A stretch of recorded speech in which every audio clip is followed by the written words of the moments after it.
नमस्कार। साम्राज्यों की कहानी में आपका स्वागत है। हमने पिछले पार्ट में देखा 1707 ईस्वी में जब औरंगजेब की मृत्यु हो गई तो उसके उत्तर मुगलकालीन शासक है वो कमजोर साबित हुए और राज्य को नहीं संभाल सके। और उत्तर मुगलकालीन शासकों की कमजोरी का फायदा उठाते हुए जो नया साम्राज्य खड़ा हुआ वो नया साम्राज्य था मराठा। लेकिन जब औरंगजेब की मृत्यु हो गई उसके पश्चात शिवाजी के पश्चात जो मराठा साम्राज्य था वो छत्रपति की बजाय पेशवा के नियंत्रण में आगे उत्तरोत्तर बढ़ता चला गया। और इस प्रकार प्रथम पेशवा बने बालाजी विश्वनाथ जो 1713 से 1720 ईस्वी तक रहे और इन्हीं को मराठा साम्राज्य का द्वितीय संस्थापक कहा गया। इनके पश्चात बाजीराव प्रथम रहे जिन्होंने 1720 से 1740 तक सत्ता को संभाला और मराठा शक्ति को एक उत्कर्ष की ओर पहुंचाया था और अपने आप की धाक या यूं कहे मराठों की धाक एक लंबे क्षेत्र तक स्थापित करने में कामयाब हुए थे। लेकिन यही वो दौर था जब मराठे उभर रहे थे तो एक तरफ बंगाल भी उभर रहा था, यूरोपीय शक्तियों का भी आगमन यहाँ हो चुका था। देखिए, यूरोपीय शक्तियों और बंगाल की बात करना भी यहाँ जरूरी है। देखो, बंगाल की स्थापना 1717 ईस्वी में मुर्शीद कुली खां ने की थी। बंगाल में स्वतंत्र राज्य की नींव रखने वाला मुर्शीद कुली खां है वो सीधे बादशाह द्वारा सीधे तौर पर नियुक्त बंगाल का अंतिम गवर्नर माना गया है, क्योंकि इसके बाद वो स्वतंत्र शासक बन गया था। और औरंगजेब की जब मृत्यु हुई उस समय मुर्शीद कुली खां बंगाल का नायब निजाम और उड़ीसा का सूबेदार था। मुर्शीद ने नाजिम और दीवान दोनों के पद को एक कर दिया और उसने बंगाल में वंशानुगत शासन की शुरुआत कर दी। मुर्शीद ने 1704 में बंगाल की राजधानी ढाका से मुर्शिदाबाद कर दी और मुर्शीद कुली खां ने बंगाल में राजस्व वसूली को सुदृढ़ किया, इजारेदारी प्रथा को बढ़ावा दिया। मुर्शीद कुली खां को 3 विद्रोह का सामना करना पड़ा था, जिसमें पहला विद्रोह सीताराम राय, उदय नारायण और गुलाम मोहम्मद के द्वारा किया गया था, जबकि दूसरा विद्रोह सुजात खां ने किया और तीसरा नजात खां ने किया। मुर्शीद कुली खां इजारेदार कहलाने वाले अपने प्रतिनिधियों के माध्यम से रैयतों से सीधा राजस्व इकट्ठा किया करता था। मुर्शीद कुली खां का उत्तराधिकारी बना सुजाउद्दीन। देखिए, सुजाउद्दीन है वो 1727 से 1739 तक बंगाल का मुखिया रहा है। देखिए, मुर्शीद कुली खां ने 1717 से 1727 तक बंगाल को आधिपत्य में रखा। सुजाउद्दीन ने 27 से 39 तक रखा और सुजाउद्दीन का उत्तराधिकारी उसका पुत्र बना सरफराज, जिसे आलमुद्दौला हैदर जंग की उपाधि धारण की थी। इसको बिहार के नायब सूबेदार अलीवर्दी खां ने 1740 में घेरिया के युद्ध में पराजित करके मार डाला था और इस प्रकार सरफराज की मृत्यु के पश्चात अलीवर्दी खां 1740 में बंगाल का नवाब बन चुका था। इस प्रकार जब पेशवा इधर 1740 के अंदर आ रहा है बालाजी बाजीराव और इधर मराठे आ रहे हैं और साथ ही साथ आ रहा है यूरोपीय कंपनियों का आगमन, तो ये बंगाल में इस समय आया है अलीवर्दी खां और मराठों के अंदर आया है बालाजी बाजीराव। और यूरोपीय कंपनियों की बात करें तो यूरोपीय कंपनियां भी भारत के अंदर आ चुकी थी। ध्यान रहे, यूरोपीय कंपनियों के आगमन के क्रम को लेकर भी कोई मतभेद न हो। पहली यूरोपीय कंपनी जो भारत में आई पुर्तगाली, उसके बाद डच, अंग्रेज, डेन और फ्रांसीसी। इस प्रकार पुर्तगाली सबसे पहले आए, फ्रांसीसी सबसे बाद में आए। यहाँ यह बात जान लेना भी जरूरी है कि पुर्तगाली जो भारत में सबसे पहले आए थे वो दरअसल भारत से सबसे बाद में गए थे, क्योंकि आज़ादी के बाद तक वो यहाँ थे और गोवा के क्षेत्रों से उनको 1961 से निकाला गया था। इस प्रकार सबसे पहले आने वाले यूरोपीय सबसे बाद में गए थे और गोवा पर ही उन्होंने लंबे समय तक अपना कार्य क्षेत्र रखा था। तो आज भी गोवा उसी प्रकार की पुर्तगाली सी पृष्ठभूमि को लिए हुए है। इसी प्रकार फ्रांसीसी जो सबसे बाद में आए थे वो यहाँ से जाने वाले सबसे पहले यूरोपीय थे। जो पहले आए वो बाद में गए, जो बाद में आए वो सबसे पहले गए, क्योंकि फ्रांसीसी है उनकी कमर अंग्रेजों ने लगभग बेदरा के युद्ध में तोड़ दी थी और 1760 तक आते आते लगभग फ्रांसीसी है वो यहाँ से अपने आप को समेट चुके थे। और इनमें आपस में भी द्वंद्व चला। इनमें सबसे ज़्यादा सफल रहे अंग्रेज। दिसंबर 1600 ईस्वी को ईस्ट इंडिया कंपनी को पूर्व के साथ व्यापार करने के लिए एलिजाबेथ प्रथम, जो कि ब्रिटेन की महारानी थी, उसने 15 वर्ष के लिए अधिकार पत्र प्रदान किया था। लेकिन बाद में जेम्स प्रथम ने इसे अनिश्चित काल के लिए बढ़ा दिया था। 1608 में कैप्टन हॉकिंस जहांगीर से मिलने पहुंचा, सूरत पहुंचा और आगरा में उसने जहांगीर से मुलाकात की थी। सूरत में अंग्रेजों ने 1608 ईस्वी में फैक्ट्री स्थापित तो की, किंतु उन्हें आगे अनुमति नहीं मिली। 6 फरवरी 1613 को जहांगीर ने एक शाही फरमान के द्वारा अंग्रेजों को सूरत में व्यापारिक कोठी स्थापित करने की अनुमति प्रदान कर दी। टॉमस एडवर्थ के नियंत्रण में सूरत में प्रथम अंग्रेज व्यापारिक कोठी की स्थापना कर दी गई थी। ब्रिटिश सम्राट जॉर्ज प्रथम के दूत के रूप में सर टॉमस रो 18 सितंबर 1615 को सूरत पहुंचा और वहां से जनवरी 1600 ईस्वी में जहांगीर से अजमेर में आकर मिला। टॉमस रो 1618 ईस्वी तक मुगल दरबार में रहा था। Sir Thomas Roe Ajmer, Mandu और अहमदाबाद की यात्रा के दौरान मुगल शासक जहांगीर के साथ रहा था और टॉमस रो ने पूर्वी द्वीपों की यात्रा नामक एक पुस्तक लिखी है और इस पुस्तक में उसने मुगल दरबार के षड्यंत्रों एवं धोखाधड़ी का वास्तविक विवरण भी प्रस्तुत किया है और उसी ने फैक्ट्री स्थापित करने का कानूनी अधिकार भी प्राप्त किया था। टॉमस रो के साथ उसका एक पादरी एडवर्ड टेरी भी था। भारत में प्रथम वैधानिक अनुमति प्राप्त फैक्ट्री अंग्रेजों ने मसूलीपट्टनम में 1611 में स्थापित कर ली थी, जबकि प्रथम अंग्रेज फैक्ट्री 1608 ईस्वी में सूरत में स्थापित हुई थी।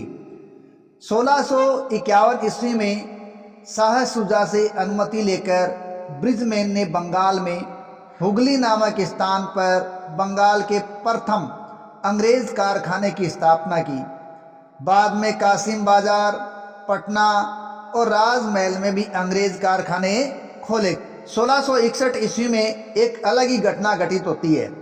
दरअसल पुर्तगाली राजकुमारी कैथरीन ब्रेगंजा का विवाह ब्रिटेन के चार्ल्स द्वितीय से हो गया और पुर्तगाल ने चार्ल्स को बम्बई दहेज के रूप में दे दिया और चार्ल्स द्वितीय ने 1668 में 10 पौंड के वार्षिक किराए पर बम्बई को ईस्ट इंडिया कंपनी को दे दिया गया।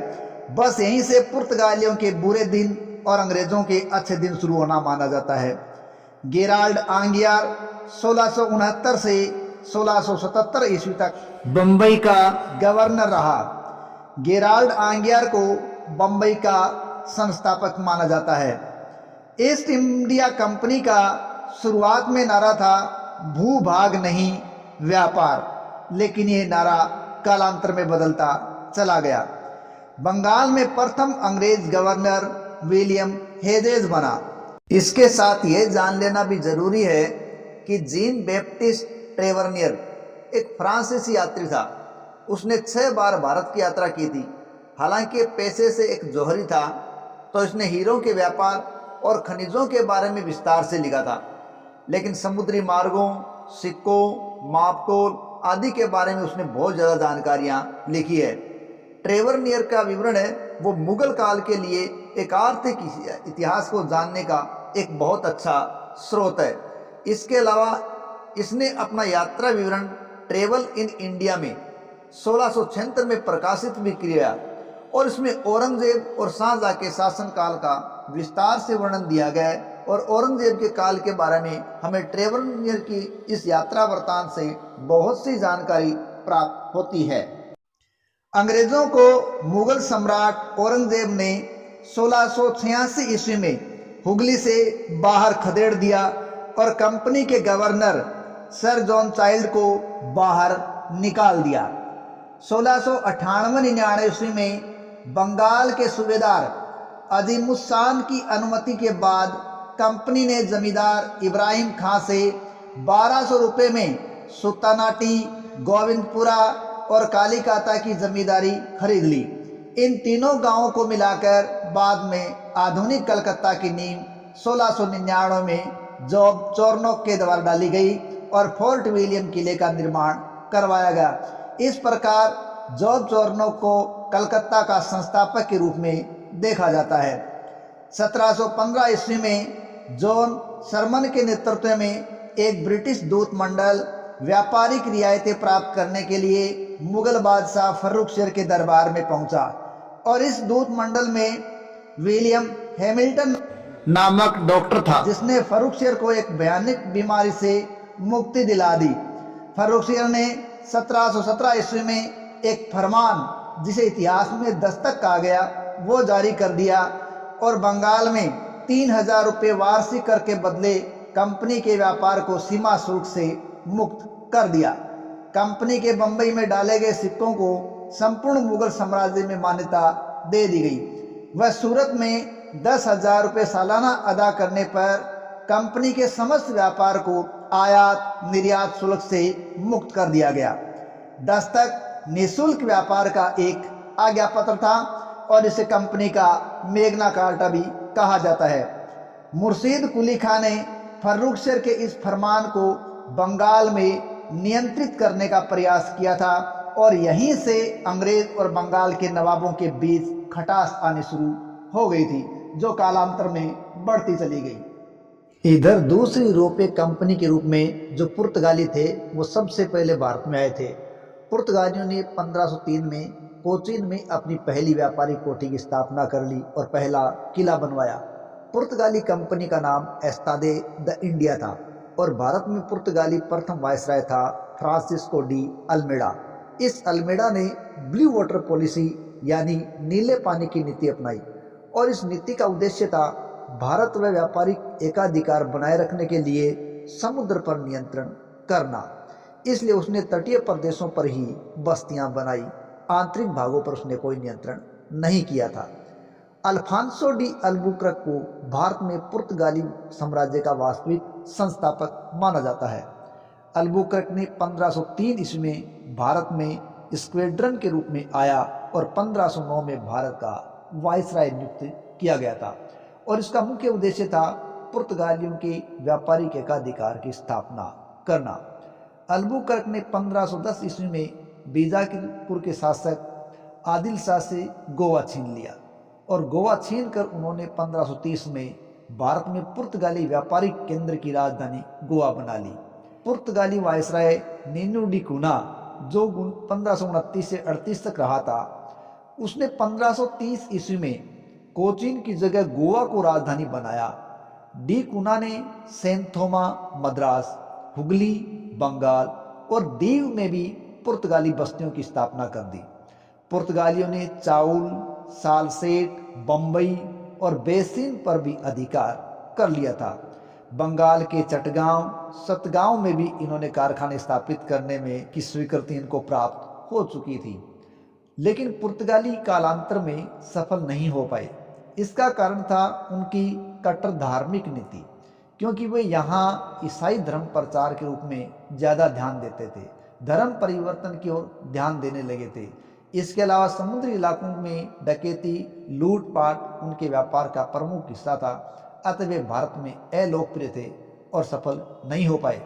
पुर्तगालियों ने भारत में तंबाकू की खेती की तथा प्रिंटिंग प्रेस की शुरुआत की थी और जब कालांतर में बम्बई है वो चार्ल्स द्वितीय को दहेज में दे दिया गया, तब तो पुर्तगालियों की प्रगति लगभग रुक सी गई थी और सालसेट, बसीन जैसे प्रांत है वो मराठों ने बाद में पुर्तगालियों को हराकर प्राप्त कर लिए, इसलिए पुर्तगाली ज़्यादा सफल नहीं हो पाए थे। साथ ही साथ भारत और पुर्तगाल के बारे में अन्य बात भी जान लेना उचित होगा। देखिए, 15वीं शताब्दी के अंत में जो भौगोलिक खोजें हुई थी, उस भौगोलिक खोजों ने भारत और यूरोप के व्यापारिक संबंधों पर एक अलग ही प्रभाव डाल दिया था। पुर्तगाली राजकुमार थे हेनरी द नेविगेटर। उन्होंने समुद्री यात्राओं और भौगोलिक खोजों को प्रोत्साहित किया था। 1487 ईस्वी में पुर्तगाली नाविक बार्थोलोमेव डियाज ने उत्मासा अंतरीप की खोज की थी, जो कि अफ्रीका का दक्षिणी छोर था। जबकि पुर्तगाल के नागरिक वास्को डी गामा ने 17 मई 1498 ईस्वी को कालीकट के बंदरगाह पर पहुंचकर भारत आने वाले समुद्री रास्ते की खोज की थी। इस प्रकार वास्को डी गामा जो पुर्तगाली यात्री था, समुद्री रास्ते से भारत आने वाला प्रथम पुर्तगाली और प्रथम यूरोपीय व्यक्ति था। वह अब्दुल मनिक नामक एक गुजराती मार्ग दिखाने वाले व्यक्ति की सहायता से, पथ प्रदर्शक की सहायता से भारत आया था। और वहां जब आया तो कालीकट के शासक जमोरिन ने वास्को डी गामा का स्वागत किया, लेकिन वहां उपस्थित अरब व्यापारियों ने उसका विरोध किया था। इस प्रकार वास्को डी गामा जब आया तो भारत से वो वापस गया और पुर्तगाल में जाकर उसने, कहते हैं, काली मिर्च का व्यापार करके 60 गुना अधिक पैसा कमाया था। तो इस प्रकार पुर्तगीज और भारत का एक अलग कॉम्बिनेशन भी नजर आया था। अब आती है तीसरी कंपनी की बात, और वो है डच, जो कि हॉलैंड के निवासी थे। डच ईस्ट इंडिया कंपनी की स्थापना 1602 ईस्वी में हुई थी और इसे हॉलैंड की संसद ने 21 साल तक के लिए भारत और पूर्व के देशों के साथ व्यापार करने का अधिकार दिया था। भारत में शीघ्र ही डच कंपनी ने मसाला व्यापार पर एकाधिकार कर लिया। भारत में डच कंपनी का उद्देश्य काली मिर्च तथा मसालों के व्यापार पर एकाधिकार करना और बलपूर्वक उसकी रक्षा करना था। मसाले इंडोनेशिया से प्राप्त होने के कारण इंडोनेशिया ही डच कंपनी का प्रमुख केंद्र बना था। 1641 में डचों ने पुर्तगालियों से मलक्का जीत लिया और 1658 में श्रीलंका जीत लिया। भारत में डचों ने मछलीपट्टनम में 1605 ईस्वी में प्रथम डच कारखाने की स्थापना की थी। इसके अलावा इन्होंने कई जगह पर कोठियाँ स्थापित की, जिनमें पुलिकट, सूरत, विमलीपट्टनम, करिकाल, चिंसुरा, कोचीन, नेकपट्टनम, कासिम बाजार, पटना, बालासोर आदि। डच लोग भारत में मुख्यतः सूती वस्त्र का व्यापार करते थे। डच कोरोमंडल तट पर सुनी वस्त्र तथा मालाबार तट पर मसालों का व्यापार करते थे। भारत से वस्त्र को निर्यात की प्रमुख वस्तु बनाने का श्रेय डचों को ही दिया जाता है। 1690 ईस्वी के पश्चात पुलिकट के स्थान पर नेकपट्टनम कोरोमंडल तट पर डचों का मुख्य केंद्र बन गया था। चिनसुरा में डचों ने गुस्तावुस नामक किले का निर्माण किया था। कालांतर में ये अंग्रेजों के खटकने लगे और तत्पश्चात 1759 में अंग्रेजों और डचों के बीच बेदरा का युद्ध हुआ। इतिहास प्रसिद्ध बेदरा का युद्ध 25 नवंबर 1759 में हुआ था। यह लड़ाई अंग्रेजों और डचों के बीच हुई थी। इस लड़ाई में डचों की अंग्रेजों द्वारा पूरी तरीके से पराजय कर दी गई थी। कलकत्ता से कुछ मील की दूरी पर चिनसुरा में रहने वाले थे डच लोग, जो अंग्रेजों को हटाना चाहते थे। डचों ने नवाब मीर जाफर के साथ सांठगांठ करके प्रयास भी किया और जावा स्थित अपनी बस्तियों में से सैनिक सामग्री मंगाने का प्रयास किया। रॉबर्ट क्लाइव इस समय बंगाल का गवर्नर जनरल था। क्लाइव ने डचों के इस इरादे का पता लगा लिया और उन्हें चिनसुरा के निकट बेदरा की लड़ाई में पराजित कर दिया। इस हार से डचों का भारत में साम्राज्य स्थापित करने का सपना टूट गया और अब यूरोपीय शक्तियों में कोई भी शक्ति अंग्रेजों का मुकाबला करने के लायक नहीं रही। इस प्रकार अंग्रेज यहाँ के सरताज बन गए और डचों ने अपना व्यापार यहाँ से समेटा और इंडोनेशिया में चले गए और वहाँ के मसाला व्यापार पर अपना अधिकार कर लिया। इस प्रकार डच है वो भारतीय परिदृश्य से अलग हो चुके थे और इसी प्रकार पुर्तगाली भी यहाँ टिक नहीं पाए। उन्होंने गोवा जैसे कुछ क्षेत्रों पर अपना कब्जा बनाए रखा। शेष भारत उनसे लगभग दूर ही रहा था। अब अंग्रेजों के सामने एक ही शक्ति बची थी और वो थी फ्रांसीसी।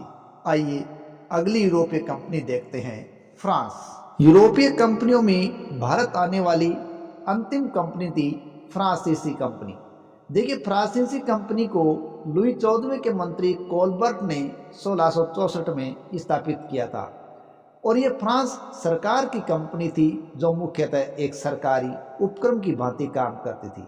1668 में फ्रांसिस केरो ने सूरत में पहले फ्रेंच व्यापारिक कारखाने की स्थापना की थी। 1669 में मारकारा ने गोलकुंडा की सुल्तान से अनुमति लेकर मसूलीपट्टनम में दूसरी फ्रेंच फैक्ट्री की स्थापना की थी। 1672 में एडमिरल डेला हे ने गोलकुंडा के सुल्तान से सैन तोमा छीना। 1773 में फ्रैंको मार्टिन में विलकोंडापुर के सूबेदार शेर खान लोधी से पुदुचेरी नामक गांव प्राप्त किया और वहां 1674 में पांडिचेरी नामक फ्रेंच बस्ती बसाई। फ्रैंको मार्टिन पांडिचेरी का प्रथम गवर्नर बना था। 1690 से 92 की अवधि में फ्रांसीसियों ने बंगाल में चंद्रनगर नामक बस्ती बसाई और चंद्रनगर बस्ती को गुस्तावुस फोर्ट भी कहा गया। देखिए, प्रारंभ में फ्रेंच कंपनी की स्थापना व्यापारिक उद्देश्यों के लिए की गई थी, किंतु जब डुप्ले गवर्नर बनने के आया तो डुप्ले के गवर्नर बनने के बाद फ्रेंच कंपनी भारतीय राजनीति के अंदर सक्रिय हो गई और ये बात अंग्रेजों के खटक गई। अतः अंग्रेजों और फ्रांसीसियों में युद्ध हुए और ये युद्ध कर्नाटक युद्धों के नाम से जाने जाते हैं। कोरोमंडल तट पर स्थित कर्नाटक के लिए अंग्रेजों और फ्रांसीसियों की कंपनी में 20 वर्षों तक 3 युद्ध हुए जो कर्नाटक युद्ध के नाम से जाने गए हैं। प्रथम कर्नाटक युद्ध 1746 से 48 ईस्वी के बीच और दूसरा कर्नाटक युद्ध 1749 से 1754 के बीच और तीसरा कर्नाटक युद्ध 1756 से 1763 के मध्य लड़ा गया था।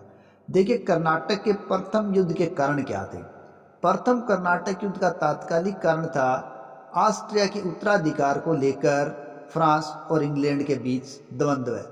इसलिए जहां जहां इंग्लैंड और फ्रांस की सेनाएं थीं विश्व में, वहां सब जगह करीब करीब ये युद्ध लड़े गए थे।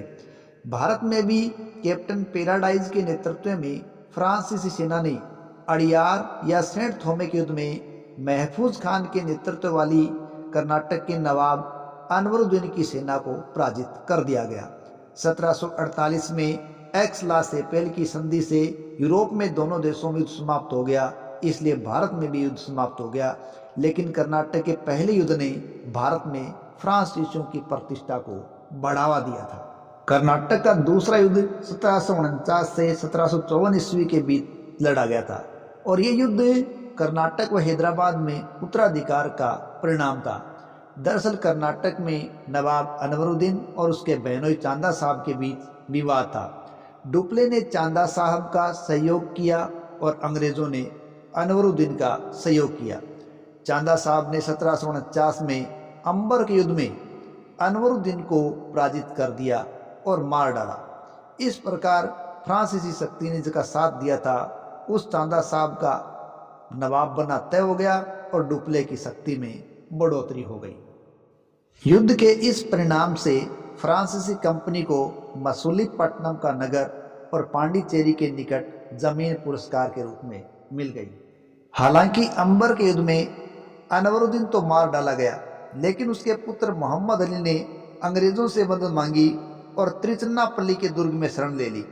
फ्रांसीसियों और चांदा साहब ने अब त्रिचन्नापल्ली को घेर लिया। रॉबर्ट क्लाइव के सुझाव पर अंग्रेजी सेना ने त्रिचन्नापल्ली पर दबाव कम करने के लिए अरकाट, जो कि कर्नाटक की राजधानी थी, उसका घेरा डालकर उसे जीत लिया और इस युद्ध के अंदर फ्रांस की हार हुई और चांदा साहब है उसकी हत्या कर दी गई और मोहम्मद अली कर्नाटक का नवाब बनने में सफल हुआ।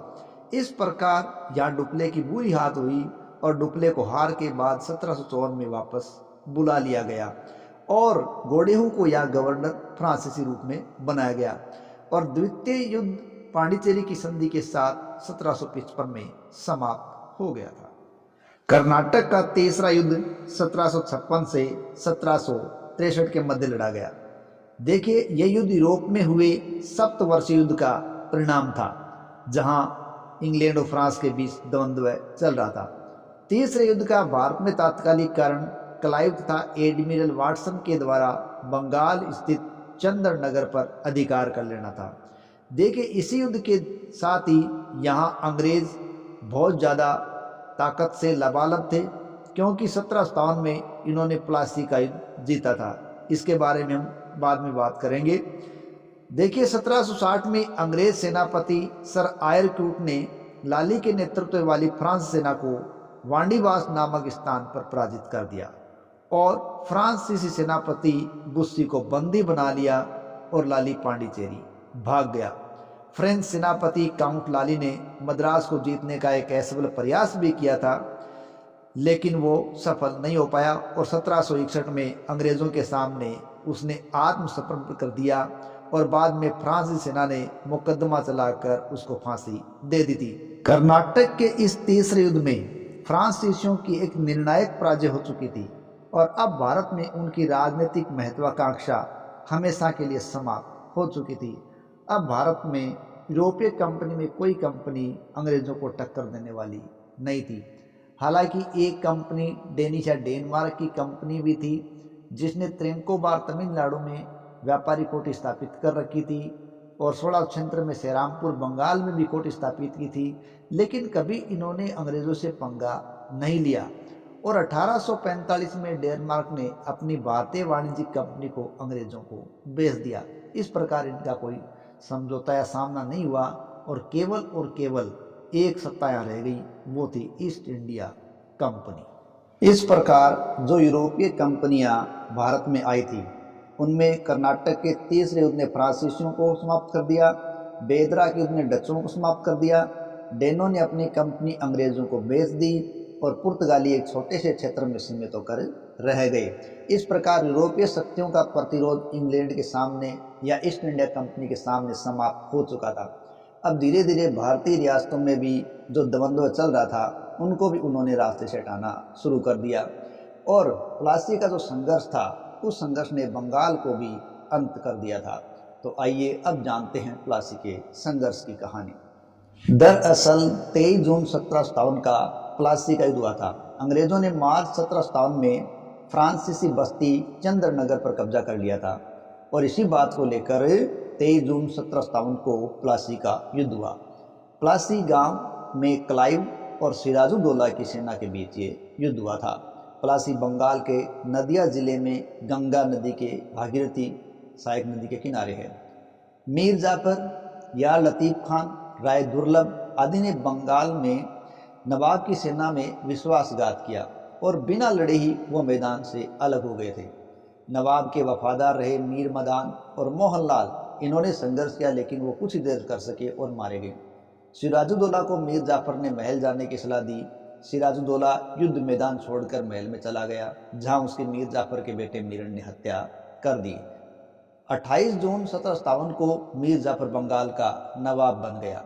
इतिहासकार पन्नीकर कहते हैं कि प्लासी कोई संघर्ष नहीं था, प्लासी तो एक सौदा था जिसमें बंगाल के धनी लोगों और मीर जाफर ने नवाब को अंग्रेजों को बेचा था। इस प्रकार ये एक ऐसा षड्यंत्र था जिसने सिराजुद्दौला के खिलाफ काम किया। प्लासी के युद्ध से अंग्रेजों को भारत का सबसे समृद्ध प्रांत बंगाल हाथ लग गया और बंगाल की लूट से अंग्रेजों ने भारत में अपने साम्राज्य की जड़ जमानी प्रारंभ कर दी। प्लासी के बाद बंगाल का नवाब कंपनी के हाथों में एक कठपुतली बनकर रह गया। प्लासी के इस संघर्ष से पहले इतिहास में एक और भी यादगार घटना बताई जाती है और वो घटना काल कोठरी की घटना, ब्लैक होल ट्रेजडी या मौत की कोठरी की घटना के नाम से इतिहास में दर्ज हुई है। दरअसल बंगाल के नवाब सिराजुद्दौला ने फ्रांसीसियों और अंग्रेजों को कहा कि आप किलेबंदी नहीं करेंगे और फ्रांसीसियों ने तो सिराजुद्दौला की इस बात का मान रखा और किलेबंदी बंद कर दी, लेकिन अंग्रेजों ने इसकी तरफ कोई ध्यान नहीं दिया। इस कारण सिराजुद्दौला ने अंग्रेजों पर आक्रमण कर दिया और फोर्ट विलियम दुर्ग में उनको घेर लिया और वहां फोर्ट विलियम दुर्ग की एक कोठरी जो कि 14 बाई 18 फीट की बताई जाती है, उस कोठरी में उसने 146 अंग्रेज सैनिकों को बंदी बना लिया और ये घटना 20 जून 1756 की बताई जाती है। इस गर्मी की शाम के अंदर भयंकर गर्मी छोटी सी कोठरी के अंदर जो 146 ब्रिटिश सैनिक बंदी थे उनमें एक व्यक्ति था John Zephaniah Holwell, East India Company का ये कर्मचारी। दूसरे दिन जब काल कोठरी खोली गई तो उसमें जीवित बचा था। 146 लोगों में से 123 लोग मर चुके थे और शेष 23 बचे, उनमें हॉलवेल एक था और उसने इस घटना के बारे में लिखकर इंग्लैंड सरकार को भेजा था। उसी से यह संकेत लगाया जाता है कि ब्लैक होल ट्रेजेडी कोई घटना हुई थी। इसके अलावा कोई जानकारी नहीं है कि ऐसी कोई घटना हुई थी। हालांकि कुछ आधुनिक इतिहासकार मानते हैं कि 64 लोगों को बंदी बनाया गया था, जिनमें से 43 की मृत्यु हुई थी। लेकिन इस घटना की सत्यता में अभी भी संदेह बने हुआ है। हालांकि यह घटना ठीक प्लासी के युद्ध से 1 साल पहले की बताई जाती है। इधर जब अंग्रेजों का प्रभाव बढ़ता जा रहा है तो मुगल साम्राज्य का क्या हुआ? देखिए, हमने पिछले पार्ट में देखा था कि 1719 से 1748 तक मोहम्मद शाह मुगल बादशाह था, जिनके समय नादिर शाह ने 1739 में आक्रमण किया था और बाद में अहमद शाह अब्दाली ने आक्रमण किया था। तो इन्होंने दिल्ली को लूट लिया था। 1748 ईस्वी में अहमद शाह मोहम्मद शाह की मृत्यु के पश्चात शासक बना, जिसने 1748 से 1754 ईस्वी तक शासन किया। अहमद शाह के समय राजमाता उद्धम बाई का प्रशासन में बहुत ज़्यादा हस्तक्षेप था और इसमें भी एक ऐसा घटनाक्रम हुआ कि 2 जून 1754 ईस्वी को मुगल वजीर इमादुल मुल्क ने मराठों से सहयोग प्राप्त कर लिया और अहमद शाह को अपदस्थ करके उन्होंने जहांदार शाह के बेटे अजीजुद्दीन को शासक बनाया और उसे आलमगीर द्वितीय की उपाधि प्रदान की। इस प्रकार यहाँ अपदस्थ करके शासक बनाया गया है जहांदार शाह के बेटे अजीजुद्दीन को। अब अहमद शाह का जो हरम था वो 4 मील में फैला था तथा कई महीनों तक वह अपने हरम से बाहर भी नहीं निकलता था। इस प्रकार का मुगल बादशाह था अहमद शाह। और अब बना शासक आलमगीर द्वितीय, जिसने 1754 से 1759 ईस्वी तक शासन किया था। और अब्दाली ने 1756 ईस्वी में चौथा आक्रमण आलमगीर द्वितीय के दौरान ही किया था और उसने पंजाब, कश्मीर, सिंध, सरहिंद आदि के जिलों को प्राप्त किया था। अब्दाली ने रुहेला सरदार नजीब खां को पीर बख्शी नियुक्त किया था। 29 नवंबर 1759 ईस्वी को वजीर इमादुल मुल्क ने बादशाह आलमगीर की हत्या कर दी और अब शाह आलम द्वितीय शासक बना, जिसने 1759 से 1806 ईस्वी तक शासन किया था। साम्राज्यों की आज की कहानी में बस इतना ही करेंगे। आगे देखेंगे कि औरंगजेब के बाद में जो हालात पैदा हुआ उसमें मराठे उभरे, लेकिन बाद में यही मराठे किस प्रकार सत्ता से बाहर निकलते हैं। 1761 में उनके साथ किस प्रकार का कार्य होता है और किस प्रकार ईस्ट इंडिया कंपनी एकमात्र सत्ता के रूप में स्थापित होने में कामयाब होती है। आशा है हमारा ये प्रयास आपको पसंद आ रहा है। यदि हमारे प्रयास ये पसंद आ रहे हैं तो प्लीज़ चैनल को सब्सक्राइब करें, वीडियो को लाइक करें, कमेंट करें और आगे से आगे शेयर करें। जय हिंद, जय भारत।